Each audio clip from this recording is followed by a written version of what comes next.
Nesse exato momento, tipo, em algum lugar de uma metrópole asiática bem caótica, tem um robô navegando pelo trânsito para entregar um pacote. Uhum. E detalhe, completamente sozinho. Exato.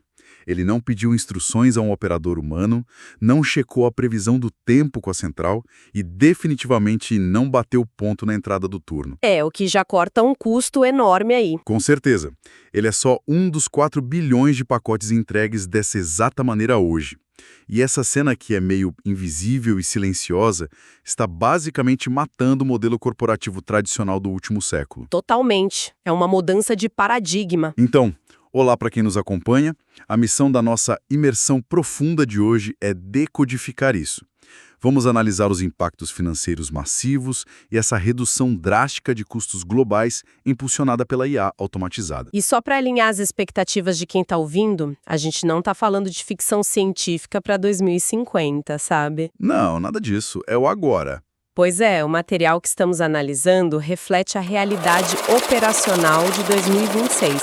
Ferramentas como o ePath, o Microsoft Copilot e o Tongyi do Alibaba já estão rodando pesado nos bastidores das maiores empresas do mundo. Para quem acompanha a nossa discussão, pensem na IA hoje não como uma ferramenta de escritório, mas como tipo o capitão silencioso de um navio gigante. Ele navega por mares de dados e ajusta as velas sem precisar de nenhuma ordem direta. Adoro essa analogia do navio, porque quando a gente afasta a lente da tecnologia pura e foca nos balanços financeiros, os números são surreais. Ah, os dados da McKinsey, né? Isso. O relatório do McKinsey Global Institute, que baseia nossa análise, é muito claro. Eles apontam que 45% das tarefas corporativas diárias já são automatizadas. 45%? É quase metade de tudo que se faz num escritório? Exatamente. E na prática, isso gera um valor astronômico de 4,4 trilhões de dólares anuais. O impacto direto nas margens operacionais é um absurdo. Nossa, 4 trilhões é dinheiro que não acaba mais. Sim, e as corporações estão reduzindo as equipes humanas em até 70% em alguns departamentos. Isso cria níveis de lucro que, honestamente, não eram nem matematicamente possíveis há uns 5 anos. Peraí, vamos quebrar isso em partes, porque 70% a menos de funcionários não é só um ajuste de rota. Não, é uma reinvenção total da empresa. Pois é, mas a gente precisa entender o mecanismo por trás disso.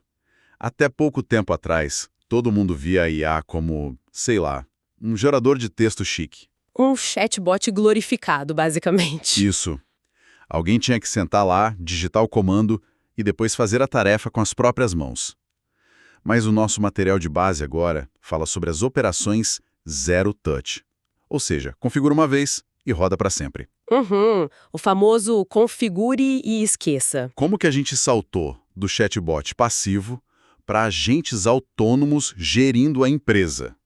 O que mudou com esse negócio de chamada de ferramentas e autocorreção? Então, essa é a grande virada de chave tecnológica. A coisa mudou quando a gente parou de ver os grandes modelos de linguagem só como motores de conversa. Eles viraram motores de raciocínio. Tá, motores de raciocínio. Como assim? Pensa que a IA antes era um cérebro genial, mas ela estava tipo presa numa jarra de vidro. Não conseguia interagir com o mundo físico ou com outros softwares. Ah, entendi. Ela só falava, não agia. Exato. A chamada de ferramentas, o tool calling, foi quando a gente deu mãos digitais para esse cérebro através das APIs. Hoje, se a IA vê que o navio vai atrasar por causa de um tufão, ela não manda um e-mail para o analista humano. Ela mesma resolve. Sim, ela acessa direto o sistema de gestão da empresa, tipo um SAP, renegocia prazo com outro fornecedor, emite a ordem de compra e atualiza o fluxo de caixa, sozinha. Caramba, mas e se ela errar? Porque deixar uma máquina alterar o fluxo de caixa de uma multinacional sem supervisão parece loucura. É aí que entra a autocorreção. No milissegundo em que ela tenta colocar ordem, ela avalia se deu certo. Se o sistema diz que o fornecedor não tem estoque, ela cancela a ação e tenta o fornecedor número 3 da lista. Tudo isso numa fração de segundo. Isso. Ela vai iterando até resolver. O humano só define as regras do jogo e o limite do cartão de crédito da empresa. O atrito do dia a dia simplesmente some. E quando o atrito some, o custo desaba. Faz muito sentido. Então vamos tirar isso do mundo do software e ver essas mãos digitais levantando o peso real.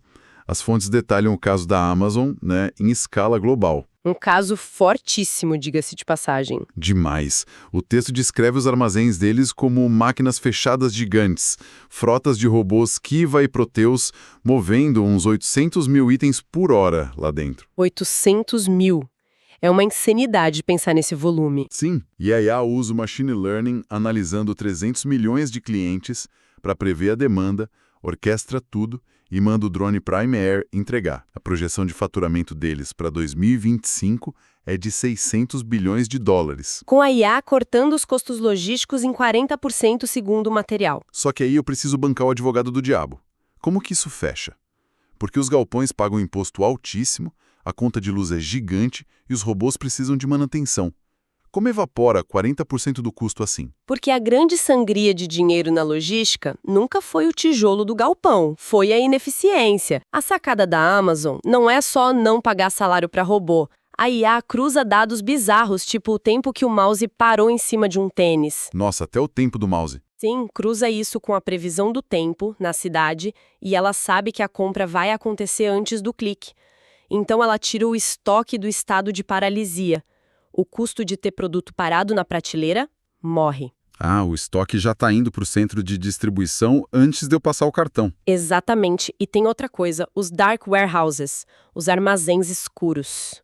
Robô não precisa de luz acesa para enxergar. Não precisa de ar-condicionado no verão, nem aquecedor no inverno. E robô não processa a empresa na Justiça do Trabalho. Exato. O custo com acidente de trabalho, seguro corporativo e rotatividade de funcionários chega a zero naquela linha de montagem. E tem a cereja do bolo, que é a logística reversa. Devolução de produto, a dor de cabeça do varejo. Isso. Se você entrega super rápido e de forma hiper precisa com a IA, a taxa de devolução cai drasticamente. O desperdício some do balanço financeiro. Nossa, é uma máquina de esmagar custo. E pegando o gancho nisso, quando a gente olha para a Ásia, o contraste é intimidador. O caso da JD.com, na China, chama muita atenção. A infraestrutura deles é de outro mundo. Sim, o material fala que eles já fazem 95% das entregas urbanas com robôs e drones. 95%. São 4 bilhões de pacotes por ano sem humano na rua entregando. E operando num trânsito maluco. Exato. Os agentes de IA tomam decisões integrando clima e trânsito instantaneamente. E as empresas asiáticas, no geral, já têm, segundo os dados, 1 milhão de robôs industriais trabalhando com precisão absurda. O que prova que o limite da automação é ditado pela infraestrutura da cidade. A JD.com resolveu o problema da última milha, que sempre foi a parte mais cara de qualquer entrega. Porque a IA conversa com a infraestrutura da própria cidade, né? Isso. Os semáforos, as vias, os sensores. O custo marginal de entregar um pacote da porta da loja até a casa do cliente cai praticamente para zero. Impressionante. Mas vamos subir um degrau aqui. A gente falou de coisas físicas se movendo. Só que tem algo muito pesado por trás disso, que é a geração de energia para manter esse maquinário vivo. A economia de manutenção, isso é fascinante. Pois é, e as fontes trazem o caso da Siemens na Europa, com impacto até no Brasil. Eles aplicam IA preditiva nas turbinas eólicas. Os sensores de internet das coisas ficam captando dados micro, e a máquina decide quando fazer manutenção. Sem precisar mandar o engenheiro voar de helicóptero para o meio do oceano. Exatamente, elimina aquela logística caríssima. A fonte diz que eles geram uma economia de 1 bilhão de euros por ano com isso. Mas como é que analisar dados se transforma em 1 bilhão de euros limpos no caixa? Porque muda toda a lógica de negócios. Na manutenção normal, a pá da turbina quebra, a máquina para, a energia para de ser gerada e a empresa sangra dinheiro a cada minuto. O conserto de emergência é um pesadelo logístico e financeiro. Tem que fretar helicóptero de última hora, pagar hora extra. É o caos. Mas a IA preditiva da Siemens, ela escuta uma mudança no som do motor ou percebe que uma engrenagem esquentou 0,1 grau. Ela prevê a quebra com semanas de antecedência. Caramba, 0,1 grau. E aí ela não só encomenda a peça sozinha, ela agenda o reparo para um domingo de madrugada, quando o consumo de energia da rede elétrica é mínimo, A perda de receita é quase nula. Isso é muito louco, porque a Siemens para de vender peça de reposição. Ela passa a vender garantia de que a máquina não vai desligar nunca. É o fim da era do consertar o que quebra. Exato, é medicina preventiva para a indústria pesada. Inteligência mitigando o risco físico. E o material cita outros casos bem parecidos, a Volvo na Suécia, por exemplo. Ah, dos cobots de montagem, certo. Isso, eles usam robôs colaborativos para montar carro elétrico e reduziram os erros de solda em 99%. Pensa no balanço financeiro. O desperdício de aço e as convocações para recall simplesmente somem da planilha. Porque o código do software garante a qualidade, não mais um inspetor visual humano cansado numa sexta-feira. E no texto eles também mencionam a Ocado no Reino Unido. Os supermercados robóticos deles são uma loucura. Eles operam processando 350 mil itens por hora. A automação ficou tão perfeita que a empresa parou de focar em vender comida e passou a vender